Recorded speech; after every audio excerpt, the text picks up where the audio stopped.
Bienvenue sur la scène agro, un balado produit par Agro-Québec Média et présenté par FAC, pour les acteurs de l'industrie et les mordus d'agroalimentaire. Nous partageons l'actualité, des entrevues exclusives, des dossiers, portraits d'entreprises et plusieurs sujets liés à ce secteur représentant un véritable moteur pour l'économie du Québec. Bonne écoute. Ici Lionel Levac. Le manque de main-d'œuvre dans le secteur de l'agroalimentaire pourrait-il être résolu par le recours plus systématique à diverses technologies? Chose certaine, pour l'ingénieur Mathieu Loranger de Systemex Automation, une part importante des emplois vacants peut être comblée par l'automatisation et la robotisation. Systemex Automation a d'ailleurs déjà mis en place de tels systèmes et démontré que la qualité autant des produits que des milieux de travail n'est aucunement compromise avec leur utilisation. Je me suis entretenu avec l'ingénieur Mathieu Loranger. Voici mon reportage. Mathieu Loranger dirige l'équipe de développement agroalimentaire chez Systemex Automation. L'entreprise œuvre depuis plus de 25 ans dans le secteur manufacturier avec ses spécialités d'ingénierie, de consultation, de fabrication et d'intégration de systèmes de production automatisés. Tout cela implique le développement de procédés industriels référant à des domaines allant de la mécanique ou l'électricité à l'automatisation, la robotisation, l'instrumentation, la mécatronique et les systèmes d'information. Devant l'importance des besoins dans le secteur agroalimentaire où la pénurie de main-d'œuvre est criante, particulièrement dans la transformation alimentaire, Systemex a mis sur pied une équipe spécialisée dans le domaine et qui compte déjà des réalisations impressionnantes, en partenariat par exemple avec Boulangerie Saint-Donat. Je me suis entretenu avec le chef de l'équipe. Mathieu Loranger, je suis ingénieur en production automatisée, directeur au niveau du développement des affaires agroalimentaires et directeur de solutions AGV-AMR chez Systemex Automation. Systemex Automation, vous l'avez dit un peu dans le titre et l'identification de l'entreprise, mais vous faites quoi de façon bien précise? Systemex Automation est un intégrateur en automatisation. Donc, on fait tout allant de la conception de machines sur mesure, cellules robotiques et bien entendu, solutions d'automatisation des transports et de la logistique au niveau de la préparation de commandes. Je vous ai entendu dire qu'il y avait plus ou moins un problème de main-d'œuvre. Vous le voyez autrement là, dans les entreprises où souvent on dit « Ah, j'ai pas de main-d'œuvre, je peux pas faire telle chose. » Qu'est-ce qu'il faudrait faire?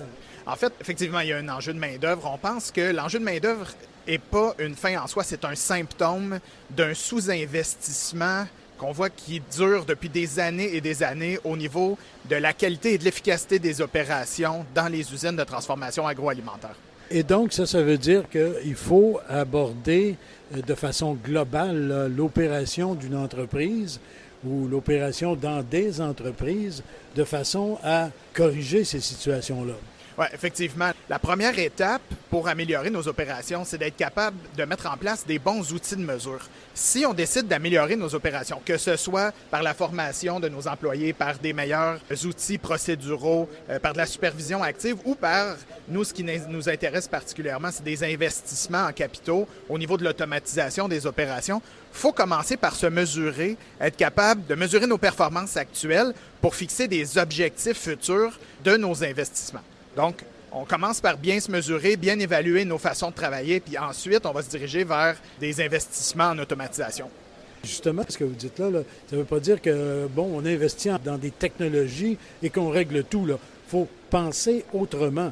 Exactement. Les investissements en technologie, la machinerie, l'automatisation, la robotique, ce sont des outils qui nous permettent d'améliorer nos opérations, mais ce n'est pas une fin en soi. Bien que nous, on est des fans d'automatisation, bien entendu, ça ne règle pas tout. Il faut avoir le bon système pour le bon produit dans les bonnes circonstances, avec le bon partenaire et avec les bons objectifs aussi pour aller réaliser les gains aux bons endroits où ça va aider notre entreprise. Chez Systemex, donc, vous travaillez, bien sûr, pour l'implantation, l'utilisation de technologies, l'automatisation, entre autres, oui. Mais d'un autre côté, vous travaillez aussi pour amener les entreprises à changer leur culture interne. Effectivement, les entreprises, surtout au niveau des transformateurs agroalimentaires, il y a une forte culture à raison, culture de la qualité. Donc, ils sont très centrés sur la qualité de leurs produits, la qualité des recettes, etc. Il faut mettre en place une culture de la performance qui ne doit pas être en opposition puis qui n'est pas mutuellement exclusive à la culture de la qualité. Il faut mettre en place une culture de la performance qui va amener nos entreprises d'ici à être plus compétitives entre elles, mais plus compétitives aussi sur notre marché par rapport aux compétiteurs qui viennent de l'étranger. Je reviens sur la question de la main-d'œuvre, le point de départ. Ça veut dire que c'est un outil de plus ce que Systemex propose. C'est un outil de plus dans la solution de ce problème de main-d'œuvre qui est de plus en plus rare. Exactement. De convertir nos opérations en non-valeur ajoutée ou des opérations qui sont répétitives, qui peuvent être blessantes pour les employés, bien, ça permet de réaffecter ces employés-là ailleurs. On n'est plus dans une dynamique où on va faire des congédiements ou des licenciements. Ces opérateurs-là qui sont libérés peuvent être réassignés à des tâches à plus haute valeur ajoutée. Il doit y avoir quand même dans certaines entreprises un peu de... On doit être un peu réfractaire, là. Il y en a qui sont très ouvertes, bien sûr, on pourrait en nommer, et on en nommera peut-être une tantôt en particulier, mais il y a des gens qui doivent hésiter là, devant des propositions comme celle-là. Ah, effectivement, je crois qu'il y a plusieurs entreprises qui se sont peut-être brûlées avec des projets qui n'ont pas été des succès, soit parce que les objectifs n'avaient pas été clairement fixés, étaient irréalistes, peut-être que les budgets n'étaient pas assez importants. Il faut voir qu'il y a effectivement le budget d'achat de la machine, mais ensuite il y a des modifications à faire dans l'usine. Il y a le temps et les sous que ça prend et l'énergie de nos partenaires internes que ça prend pour mettre en place ces systèmes-là, les efforts qui doivent être mis pour les amener à leur performance optimale. Donc, si les gens ont eu, pour un ensemble de raisons, là, des projets d'automatisation ou de mécanisation qui n'ont pas été un succès dans le passé, souvent sont réfractaires, puis ensuite ils disent, bien, moi je l'ai essayé, l'automatisation, ça ne marche pas. Il faut faire la différence. Les gens qui sont réfractaires, souvent on a dit, trop de machines, trop de technologie, ça nous vole des jobs. C'est plus le cas aujourd'hui, on ne peut plus dire ça, là. Non, effectivement. Assez régulièrement, on croise des clients ou des partenaires qui ne sont pas capables de combler leurs besoins de main-d'œuvre de toute façon. Donc, c'est pas qu'on va se départir d'une certaine quantité du personnel, c'est qu'on n'est juste pas capable d'aller combler ces besoins-là. Il faut mettre aux bons endroits les bons systèmes qui vont nous permettre là, d'aller chercher ces ressources-là. Un point peut-être un peu plus technique, là. Tous les systèmes auxquels on peut penser, là, automatisation, robotique, contrôle automatisé, bon, etc., etc. Ça demande un recueil et une manipulation, une utilisation de données très importante, là.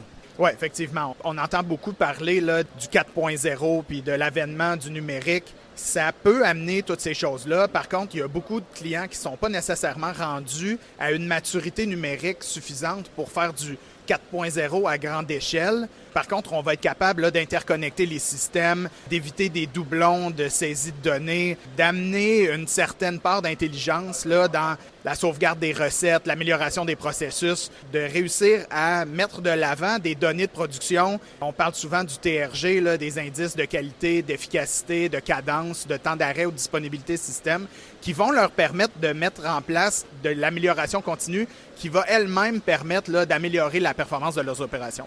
Je ne sais pas si c'est l'exemple idéal ou si on peut utiliser cet exemple-là, mais j'ai vu dans des documents vous concernant que Saint-Donat, l'entreprise Saint-Donat, s'est lancée dans l'expérience et s'en montre assez satisfaite, là. Effectivement, la boulangerie a pris une approche que je dirais prudente, a travaillé très longtemps sur du projet interne, de bien définir les besoins en automatisation. Ça s'est échelonné sur plusieurs années. Et là, ils ont décidé d'aller de l'avant avec un projet assez avancé qui combine deux types différents de robotique, de la vision artificielle, de sorte à permettre à des opérateurs et des opératrices d'arrêter des tâches qui sont répétitives et qui peuvent être blessantes pour les réassigner ailleurs dans l'usine. C'est un très bel exemple. On a plein d'autres clients agroalimentaires. Ça, c'est un exemple assez récent d'une technologie. Le pas vers l'avant est un bon, je dirais, là, dans le futur pour leur part. Là. Et l'arrivée plus importante de la technologie dans une entreprise comme Saint-Donat, la boulangerie Saint-Donat, ça n'a pas réduit le nombre d'employés. On a réorganisé l'ensemble des opérations en fonction des nouvelles technologies. Ah, exactement. Et il y a deux aspects à cette question-là. Il y a un premier aspect de réallouer des employés ailleurs où ils vont faire des choses qui sont plus intéressantes pour elles, mais qui ont plus de valeur pour l'entreprise. Ça, c'est un premier axe. Le second axe, ça permet à la boulangerie aussi de se poser comme un employeur qui va avoir un plus grand niveau d'attraction en leur permettant d'offrir des emplois de plus haut niveau qui ont des salaires qui sont plus intéressants parce qu'on demande un certain niveau de compétence pour ces systèmes automatisés-là qui est plus grand. Donc, on va être plus attractif sur le marché que des emplois de plus basse échelle, je dirais. Et semble-t-il que les tartes et les carrés aux dattes sont aussi bons que c'était. Effectivement, une conception erronée souvent que les gens ont, c'est de faire de l'amalgame. Il y a des systèmes automatisés qui contribuent à une production de qualité. Ça va venir dénaturer le produit. Marie-Ève Saint-Amour, la PDG de la boulangerie Saint-Donat, est extrêmement sévère au niveau de la qualité du produit qu'elle offre. Il y a des intouchables dans l'usine, notamment au niveau du traitement de la pâte. Il n'est pas question qu'on dénature le produit ou que le bon goût et les bonnes textures qu'on connaît des produits de la boulangerie soient impactés négativement par l'automatisation. Donc, un produit peut être artisanal et d'extrêmement haute qualité tout en étant automatisé. C'est pas mutuellement exclusif. Justement, j'allais vous lancer sur cette question-là. Au moment où on parle de plus en plus de l'importance d'avoir des produits locaux, régionaux, des petites productions, du marché de proximité, etc. Il y en a qui vont voir une contradiction dans l'automatisation et l'utilisation de haute technologie là, dans des productions comme celle-là. Ah, effectivement, on peut comprendre pourquoi les gens font cette association-là. Par contre, moi, je suis un fervent défenseur de si la technologie peut nous aider à nous positionner avantageusement sur le marché, comme on a mentionné précédemment, c'est pas parce qu'on a des systèmes automatisés en usine, que ce soit pour du contrôle de recettes, pour que ce soit pour de l'emballage, du traitement des matières premières ou encore de la préparation de commandes, que ça enlève quoi que ce soit au produit puis que ça reste pas un produit local d'extrêmement bonne qualité. Donc, en terminant, on en revient à la prémisse de départ. On ne manque pas de main-d'œuvre, on manque de technologie. Effectivement. Je pense que si, il y a déjà plusieurs années, le marché des transformateurs agroalimentaires, puis le marché manufacturier au Québec en général, avait été un peu moins récalcitrant et plus avant-gardiste au niveau de l'intégration des nouvelles technologies, de l'automatisation, de la mécanisation, la vision, la robotique, etc., on aurait moins d'enjeux de main-d'œuvre maintenant parce qu'on aurait des systèmes plus avancés qui nous auraient permis ou qui auraient permis à ces employeurs-là d'avoir des emplois plus attractifs et d'être plus compétitif, plus efficace sur le marché. Monsieur Mathieu Loranger, merci beaucoup et puis bonne suite des choses chez Systemex Automation. Merci beaucoup. Ici Lionel Levac. On a longtemps dit, et certains disent encore, que le secteur agroalimentaire est conservateur, frileux devant les technologies de pointe. C'est moins vrai maintenant, mais le retard est colossal et se montre plus criant alors qu'on ne réussit pas à trouver tous les travailleurs souhaités. Le problème de main-d'œuvre se transforme donc en un défi technologique pour permettre aux entreprises de l'agroalimentaire de continuer à produire et aussi se développer. Au revoir. Vous avez aimé ce contenu? Suivez la Scène Agro pour rester à l'affût de l'actualité agroalimentaire. Merci et à bientôt.